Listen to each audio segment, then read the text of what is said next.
ಮುಂದೆ ಹೋಗಿದ್ದಪ್ಪ ನಾವು ಅನ್ನುವಂಥ ಪ್ರಯತ್ನ.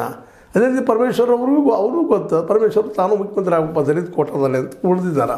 ಅವರೇ ಗೊತ್ತಿಲ್ಲ ಅಂತ ಅವ್ರಿಗೂ ಗೊತ್ತದ. ಮಾದೇವಪ್ಪರಾಗಲಿ ಇನ್ನುಳಿದವರಾಗಲಿ ಅತ್ಯಂತ ಆತ್ಮೀಯರು ಯಾರಿದ್ದಾರೆ ಸಿದ್ದರಾಮಯ್ಯರಿಗೆ, ಅವ್ರು ಯಾರೂ ಬರೋದಿಲ್ಲ ಅಂತ ಅವ್ರಿಗೆ ಗೊತ್ತದೆ. ಎಂ ಬಿ ಪಾಟೀಲ್ ಬದಲಾಗೂ ಸಹಿತ ಎಂ ಬಿ ಪಾಟೀಲರು ಲಿಂಗಾಯತ್ ಕೊಡೋದ್ರೆ ಏನು ಸಾಧ್ಯನಾ ಅಂತ ಹುಡುಕಾಡ್ತಾ ಇದ್ದಾರೆ.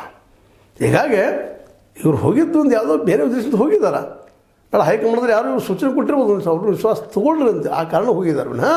ಅವ್ರು ಸಹಾಯ ಮಾಡ್ತಾರೆ, ಸಹಾಯ ಮಾಡ್ತಾರೆ ಅಂತಲ್ಲ.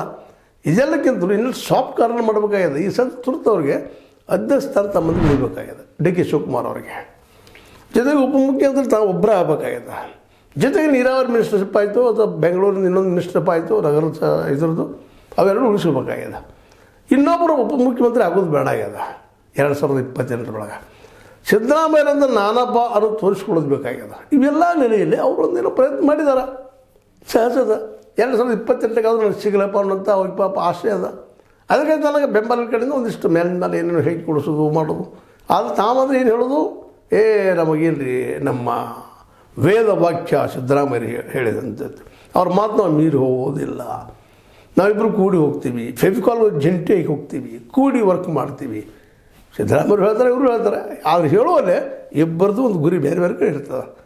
ಪೂರ್ವಕ್ಕೆ ತೋರಿಸೋದು ಪಶ್ಚಿಮ ಕಲ್ಲೇಶುವಂಥ ಕೆಲಸ ಮಾಡ್ತಾ ಇರ್ತಾರೆ. ಅದೆಲ್ಲರಿಗೂ ಗೊತ್ತಾಗೋ ವಿಷಯ. ಏನು ರಾಜಕೀಯ ಅಭ್ಯಾಸ ಮಾಡಿದವ್ರು ಏನು ಗೊತ್ತಾಗದೇ ಇರ್ತದನ. ಅದಕ್ಕಾಗಿ ಈಗ